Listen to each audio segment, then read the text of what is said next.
eu sou a professora Ana Carolina e vou lecionar a disciplina de produção de textos para o 5º ano do Colégio Emaús.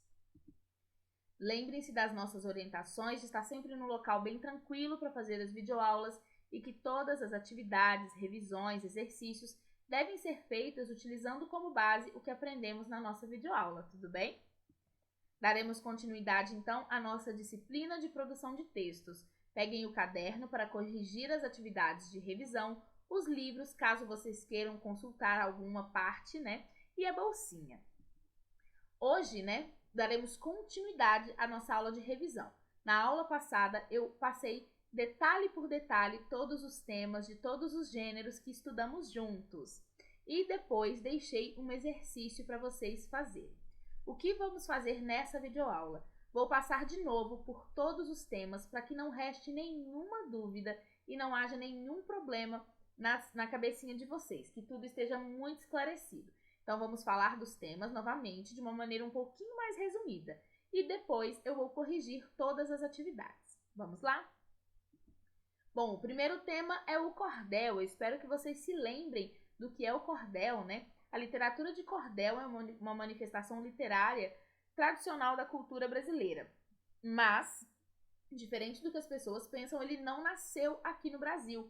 Ele veio com os navegantes europeus, vindos direto da Europa. Os trovadores, na época da Idade Média, eram artistas que declamavam poesias nas festas, normalmente falando de guerras e amores, Então, o cordel, essa maneira de se escrever em verso e de cantar a sua poesia, veio dos trovadores.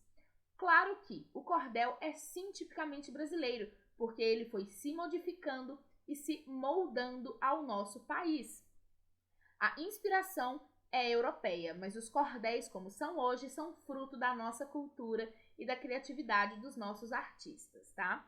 Então, é muito importante a gente entender a diferença entre ser tipicamente brasileiro e ter nascido na Europa. Ele nasceu na Europa, ele foi moldado para ser tipicamente brasileiro. E as características do cordel são uma tradição literária regional. Vão ser gêneros literários em versos, normalmente em sextilhas, que são conjuntos de 6 versos. Os temas populares da cultura popular brasileira e a linguagem é popular, oral, regional e informal. Então, isso é uma coisa muito importante para a gente entender.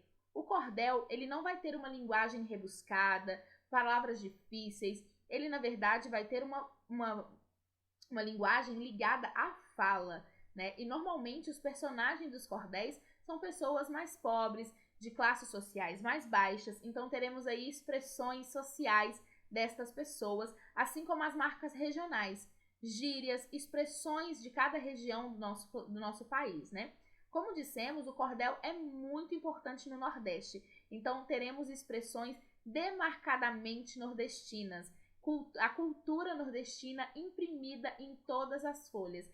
Assim como a gente pode também olhar que vai ter uma linguagem popular, Então, vamos ter gírias, palavras muitas vezes escritas de uma maneira errada na grafia, mas correta na maneira de falar. Porque a gente nunca pode dizer que uma pessoa falou errado, Porque essa é a realidade daquelas pessoas mais pobres. Então, nós teremos aí palavras que nós talvez nem entendamos o que significa, porque é em outra região e é em outro local. Mas sempre é muito rico descobrir a cultura de outros locais, principalmente uma cultura que está dentro do nosso país e às vezes a gente nem entende. E aí falamos também da peleja e do desafio, que fazem partes aí do mundo do cordel. A peleja, que também é chamada de desafio, é um texto em versos, oral ou escrito, ou seja, ele pode ser tanto escrito quanto declamado, e que imita uma disputa entre 2 poetas populares, que são os desafiantes. Então, os desafiantes, eles fazem uma disputa através das palavras, O desafio é muito comum nos folhetos de cordel vendidos nas feiras do Nordeste brasileiro. E é aí também, que a gente explica por que se chama cordel. É porque as pessoas colocam eles nos varais. É feito por meio de provocações ou de ironias. E geralmente nas pelejas, pelo menos um dos desafiantes é acompanhado de viola, violão ou pandeiro. Vai depender um pouco da região, tá? Normalmente as pessoas utilizam mais o pandeiro no Nordeste, pelo que eu pude perceber, e a viola. O violão eu não vi muitas vezes. E para marcar o ritmo do desafio, né? Porque na verdade esse desafio ele é um pouco cantado.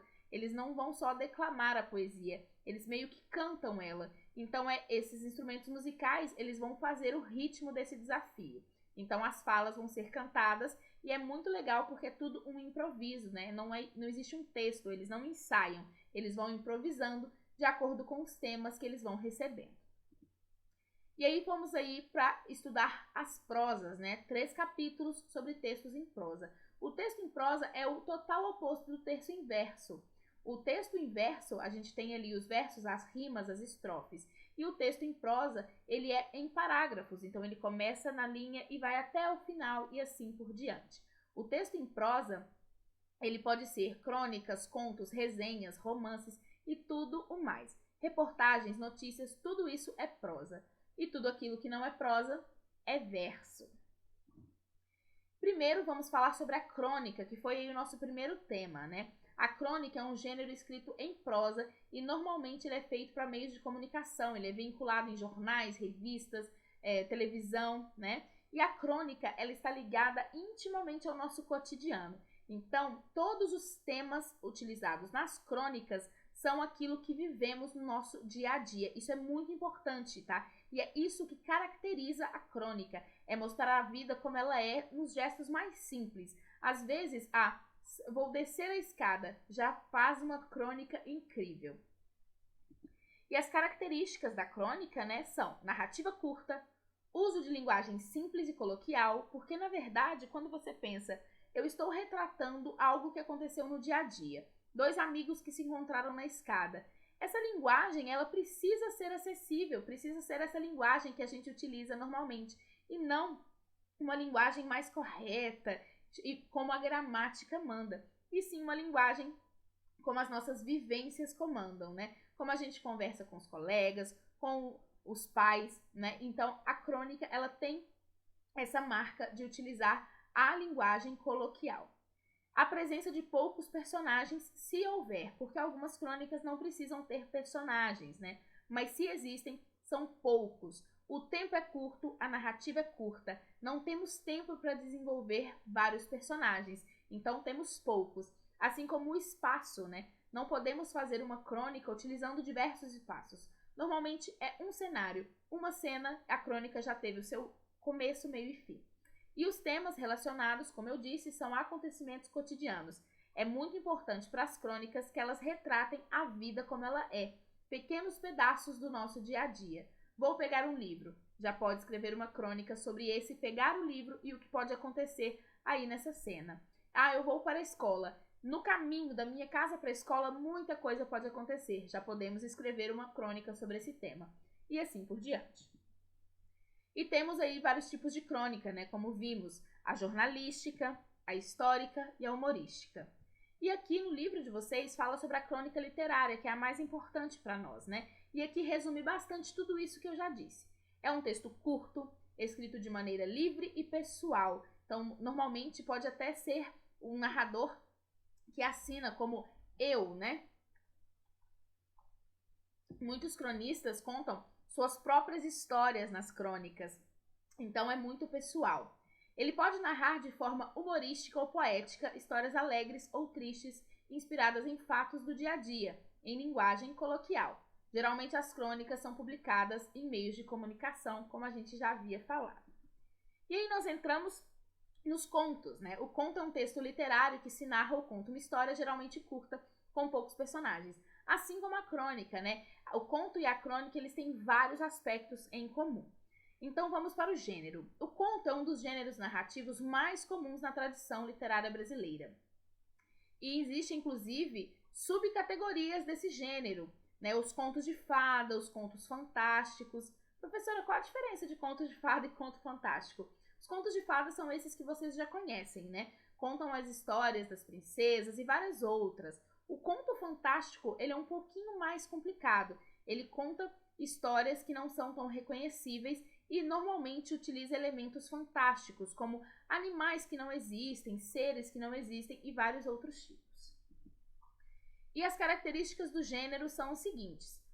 Os mesmos da crônica até certo ponto, né? Poucos personagens, espaço ao cenário limitado e tempo limitado. Os contos, eles são muito curtos. Então, nós não temos tempo para trabalhar muitos personagens em um tempo muito longo. O gênero literário, conto, é estruturado como uma narrativa curta. Então, ele vai envolver apenas um conflito. Nada de 2 conflitos, porque não vai ter tempo de resolver.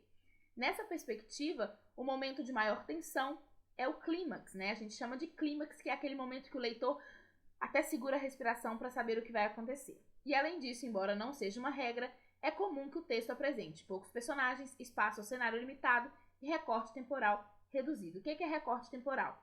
O momento exato em que a história acontece, né? Se a gente coloca um recorte temporal curto de um dia, ou de uma semana, ou de um ano, ou de 2, e assim por diante. Existem livros, mas aí não são contos. São livros que contam uma história com um recorte temporal de 100 anos. Mas eles têm espaço para trabalhar esse tempo. E aí entramos na resenha, que são textos que avaliam uma obra artística, né? Então a resenha, ela tem o propósito de resumir e depois avaliar uma obra e assim apresentá-la ao público. É o mesmo que eu falar para vocês, meninos, vou fazer uma resenha de um livro. Então eu falo para vocês, esse livro acontece tal coisa. Eu gostei por causa disso, vocês podem ler por causa disso.